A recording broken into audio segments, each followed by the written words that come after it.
Coucou la famille, j'espère que vous allez bien. Aujourd'hui dans cette vidéo, on va parler de l'affaire du short fétiche d'Angèle. Ce que je condamne, c'est que c'est pas bien de se moquer sur les défauts des autres ou sur leur pauvreté. Bref, Angèle l'a cherché elle-même. Angèle a éclaté une vérité cachée, histoire de gratter la lumière ou le buzz sur le dos de Mila Jasmine, une candidate de la télé-réalité. Mila était bien en couple avec un certain Taylor Chiche. Tous les deux ne voulant pas s'afficher sur les réseaux sociaux avant d'être sûrs de leur relation. Angèle aurait manigancé cette relation. Elle et sa copine auraient contacté des blogueurs, histoire de mettre tout le secret sur la toile. En la prenant, Mila Jasmine était furieuse sur Angèle et sa copine en voulant gratter le buzz sur son dos afin que la copine d'Angèle puisse faire la télé-réalité. Chose qui a énervé Mila Jasmine, raison pour laquelle vous le voyez se clasher sur les réseaux sociaux. N'hésitez pas à mettre dans les commentaires ce que vous en pensez par rapport à leur histoire. N'hésitez pas aussi à vous abonner, de liker, de partager, commenter. Merci. Elle avait dit ça parce qu'elle avait perdu son short, qu'elle était un peu déboussolée à ce moment-là, un peu énervée. Et elle s'est dit, elle s'en est pris à un blogueur. Là, apparemment, elle a retrouvé son short, Angèle. Donc, du coup, elle a dit, bon, c'est bon, on passe à autre chose. Mais avec le buzz sur mon dos, j'espère qu'elle a pu s'acheter au moins 10 shorts, hein, parce que franchement... Conclure tout ça, juste une chose. Vous êtes influenceur, il y a des enfants qui vous suivent. Hein. Il y a des gamins qui n'ont pas forcément les moyens de s'acheter beaucoup de vêtements, qui se font moquer à l'école tous les jours, qui subissent de harcèlement scolaire tous les jours, parce qu'ils ont le même jean, le même truc, le même pull. Vous vous rendez compte quand ils entendent vos lives de merde là, les répercussions, les retombées, vous êtes minables, vous êtes zéro, des hypocrites de A à Z. Donc bravo, franchement, l'exemple moral, nickel. Toi, tu pourras lui acheter un deuxième short ou pas, mon frère? Encore le même short. C'est pas possible, ça. Tu peux mettre un short une fois.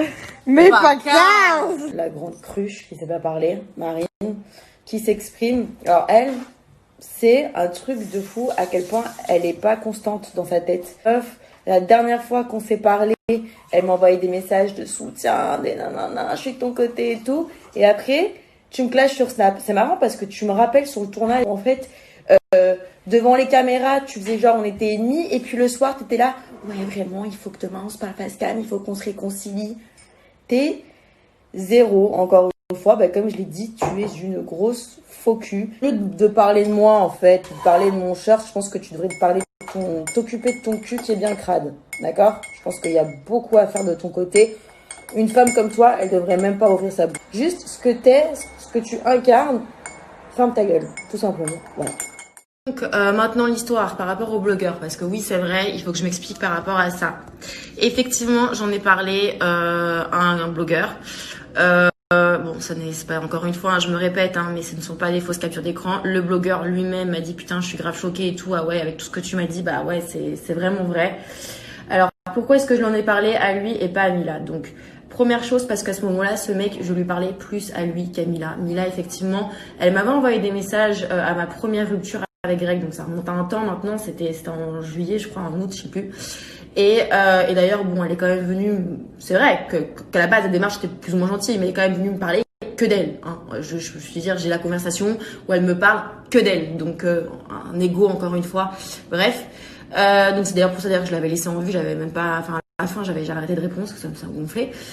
Donc du coup c'est pour ça que j'en ai parlé avec ce blogueur, voilà, mais ce n'est pas du tout une manigance que j'ai faite, que j'ai orchestrée. Donc, ce blogueur avec qui, genre, on avait des échanges sympathiques, encore une fois, j'apprends, je me rends compte qu'il faut vraiment faire confiance à personne.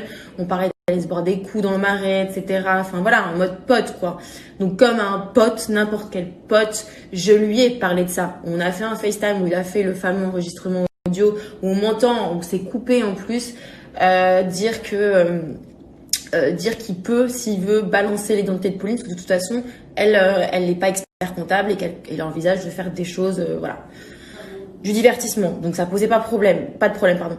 Donc j'ai simplement répondu à la question qu'il m'a posée. Donc c'est vrai que quand tu coupes une conversation, etc., ça change absolument tout. Évidemment, ce blogueur, maintenant je le sais, est très proche de Mila. Donc pourquoi me faire passer moi pour une fille qui fait des fausses captures alors que vous savez que ce que je dis est vrai, vous savez que je dis la vérité en fait. Enfin, c'est vous les tordus, c'est elle la vicieuse parce qu'elle sait que c'est des vraies captures d'écran. Voilà, bref, je vais rester là-dessus parce que je trouve que c'est totalement ridicule. Des clashs qui durent 1000 ans. Encore une fois, hein, on dit que c'est moi qui cherche le buzz. Mais encore une fois, qui c'est qui a ouvert sa gueule pour rien hier sur des lives? C'est Mila. Qui c'est qui m'a attaqué pour rien? C'est Mila. Donc après, ça vient et ça fait oui, ça cherche du buzz sur mon dos. Mais meuf, c'est toi en fait, tu commences ces trucs, donc t'es bizarre quand même. Bref, soit. Donc, peu importe ce qu'elle aura à répondre, que ce soit elle ou que ce soit l'autre cruche, j'y répondrai pas. Je pense que j'ai tout dit maintenant. Je pense que c'est vous décidez d'y croire ou pas d'y croire. Et quelque part, le plus important, c'est que moi, je sais que je dis la vérité. Maintenant, pensez ce que vous voulez, mais réfléchissez bien quand même au personnage. Hein. Réfléchissez de qui on parle.